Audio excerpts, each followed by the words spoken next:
So you've just got your brand new MacBook and you want to make your user experience even better. Well, here are 5 must-have accessories that you can buy that will definitely help with that. The first accessory is an absolute must-have, especially if you do have a MacBook Air, and that is a Thunderbolt 5 docking station. And the one that I'm talking about today is from WavLink, which is today's video sponsor. This is a 12-in-1 Thunderbolt 5 docking station that has up to 312 megabytes per second file transfer speed, and it can support up to 3 external displays when paired with a MacBook Pro. On the front, you have a power button, a Thunderbolt 5 30-watt power delivery USB-C port to charge any devices like a keyboard or maybe even your phone, and it's also how you can connect it to an external display. Next to that, you have a 140-watt Thunderbolt 5 USB-C port, which is actually how it connects to your Mac as well as keeping it charged. It has 2 10 gigabit per second USB-A ports, an SD and a micro SD card port, and then also a 3.5mm audio jack. On the back, it has a 20-volt DC in port to power the device, a 2.5 gigabit per second Ethernet port, another 2 10 gigabit per second USB-A ports, which is actually where I plug in my 2 external hard drives, 2 15-watt Thunderbolt 5 downstream ports to charge devices and also connect up to your 2 other external displays, and then also a case slot port as well. This is literally the perfect accessory if you do have a MacBook Air, as the biggest weakness in my opinion of a MacBook Air is definitely its lack of ports. So this docking station allows you to connect up to all of your devices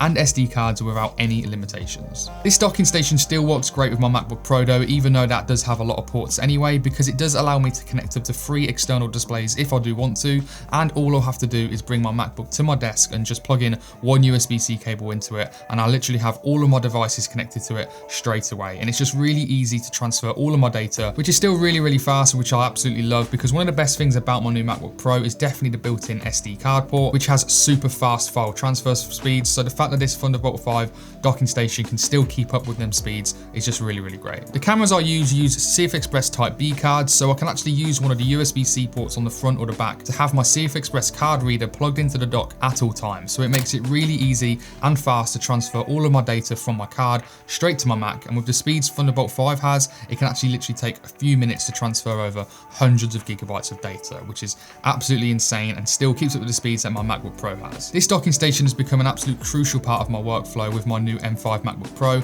but I really could have done with this when I did have my old M1 MacBook Air, because the docking station that I did have for that was really cheap and really slow, and it just wasn't very good. So if you are interested in picking up this docking station, which I really highly recommend you do, use the link in the description below to get a discount off your purchase. Thank you very much to WavLink for sponsoring this video. The second must-have accessory for your MacBook is definitely some sort of carry case. Now this is absolutely essential if you do travel a lot, because obviously you don't want to damage your Mac when you do transfer your Mac from your bag in when you go to a coffee shop, from your house to your car, and having something like this definitely keeps your Mac protected.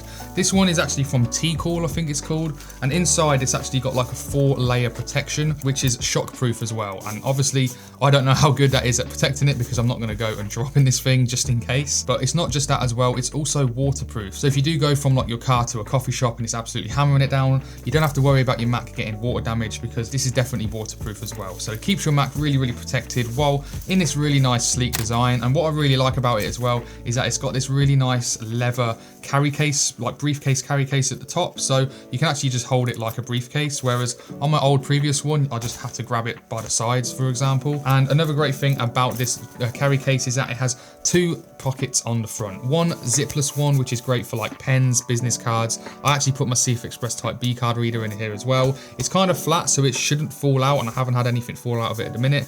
But if you do want something a little bit more safe and protected, it does have a much larger zipped pocket at the front as well, which I like to put in like my chargers. I've got some AirPods maybe that would be nice to go in there. And another great thing that could go in here is your SSDs. Now having an SSD to actually go in this zipped pocket is probably perfect, because you can travel around with your SSD when you do edit your photos and videos. And that is actually the next thing that we're going to be talking about in this video, which is the third accessory, which is an absolute must-have, and that is an SSD. Now, like I said, Apple absolutely charge extortionate prices if you do want to upgrade your SSD. So I have a 1TB SSD on my MacBook, and I do edit a lot of my stuff on the MacBook now, but on my previous MacBook Air, I only had 256 gigabytes of storage, and it was a lot of money to upgrade to 500 and then even more to 1TB. I think it costs £400 extra to go from 256 gigabytes to 1TB SSD. Well, this crucial 1TB SSD that I have only costs me about £100-ish now, but SSD prices are are absolutely raising through the roof at the minute. They are just going so high in price. So if you're going to get one, I'd get one sooner. I think you can get a 4TB SSD for about £400 on Amazon, which, to be fair, if you want to get 4TB on your MacBook when you do upgrade it on the Apple Store, that's going to cost you, I think it's something like an extra £1,000 to do. It's an absolute no-brainer if you do want to get more storage for your MacBook, because you can always Velcro this onto your MacBook as well. So what I did on my previous M1 Air is that I actually Velcroed this onto my Air and had this plugged in at all times. So it actually did feel like I had upgraded my SSD on my Mac, because this was always plugged into it. The last thing you want is your MacBook Pro's SSD to fill up, because if it fills up quite a lot, then you are going to run into some really slow performance issues. And if you don't have a lot of RAM as well, when your Mac actually uses your SSD for swap, then that's just going to make wear and tear on your Mac's SSD even more. So trying to keep as much files and storage away from your Mac's SSD as possible is the best thing that you can do. And one of the best ways you can do this is obviously buying external SSDs for it. Now, don't go out there and buy a hard drive instead of an SSD because they're cheaper, because the best things about SSD is that it pretty much has the similar speeds to your Mac's SSD. Whereas if you actually use external hard drives to edit your photos and videos on, no matter how good your processor, how much RAM you've got, it's going to be a lot slower than if you was to edit on an SSD, just because of the speeds. Now, the next accessory that I think is a must-have, especially if you edit at a desk and an external monitor, is definitely a mouse. Now, the one we're talking about today is the MX Master range from Logitech. I do recommend the new Logitech MX Master 4, but the one I'm using is the MX Master 2, and this has been working for me for, I'd say, a good 3 to 4 years now, and there's literally not really a reason for me to upgrade to the 4, apart from the 4 has silent clicks. That's the one thing that I do wish I had, because having on the 2 is quite loud when you do click all the time, so them silent clicks are really, really nice on the 4, but the overall design and the old functionality of the 2 and the 4 pretty much work the same, so you can pretty much pick up 2, 3 or 4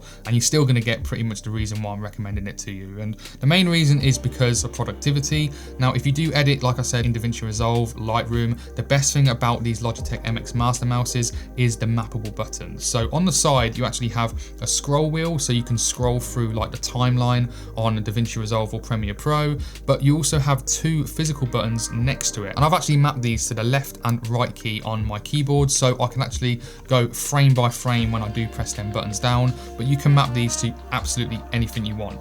You also got a button in the thumb rest as well, like a haptic button, so I've actually sometimes mapped that to the delete. You can also change it to whatever you want in any app. Another really cool thing about these mouses is you got an infinite scroll wheel on the front, so you can literally scroll through like hundreds of pages of documents or web pages within seconds. But you can actually press this button here and it actually changes back to a traditional scroll wheel. Now, the last accessory we're going to be talking about is something as simple as just a stand for your MacBook. Now, before I had this stand, I didn't know what to do with my Mac. I had it on my desk and I was actually using the keyboard on the MacBook and my mouse to edit on, but it just didn't really feel right. I prefer using the traditional keyboard. So I had it out to the left, opened up so I could actually have other things on it, but it was a little bit too low. So having a Mac stand, literally, there's not much to say about this really, but it literally just raises your MacBook to the same height as your external display, so you don't get any neck cramps, basically. That's basically it, and because I have a 16-inch MacBook now, which is really, really nice, it kind of acts as a 2-monitor setup. It's really, really cheap, and I really do recommend it. If you are interested in everything in this video, I will leave the links in the description below for you to go purchase. Thank you to WavLink again for sponsoring this video, and if you are interested to getting a little bit of a discount as well, remember, use the link in the description below. Thank you very much for watching. If you did enjoy and found it helpful, hit that subscribe button,